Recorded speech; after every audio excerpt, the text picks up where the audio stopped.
তো আজকে আমরা জেনে নেব যে আত্মিক মৃত্যু বলতে লেখক কি বুঝেছে। তো এই টিক্সনটা ছিল তোমাদের নবম দশম শ্রেণীর বাংলা সাহিত্যের যে শিক্ষা ও মনুষ্যত্ব যে গল্পটা আছে, তো এটার একটা ট্রিক চিহ্ন যে আত্মিক মৃত্যু বলতে লেখক কি বুঝেছেন।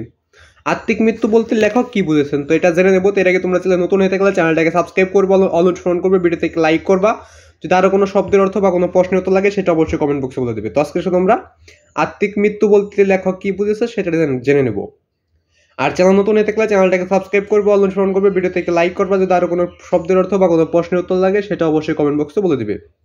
তো এখন আমরা আত্মিক মৃত্যু বলতে লেখক কি বুঝেছে তো সেটা জেনে নেব।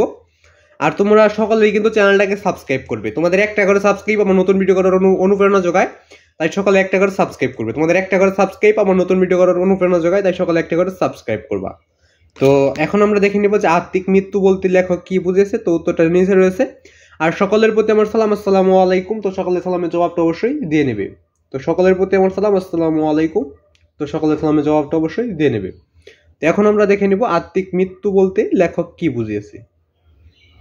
আত্মিক মৃত্যুটা বলতে লেখক কি বুঝেছে তো সেটা জেনে নেব। তো এখন আমরা দেখে নেই উত্তরটা হবে 2 আই ও 3 আই। তোমরা একটা অপশন দেখতে পাবে যে 1 আই আছে এবং 3 আই, এই 1 আই এবং 3 আইটা হলো সঠিক। তো আজকে ভিডিও বন্ধু, সকলে ভালো থাকবে, সুস্থ থাকবে। এখানে বিদায় নিচ্ছি, খোদা হাফেজ।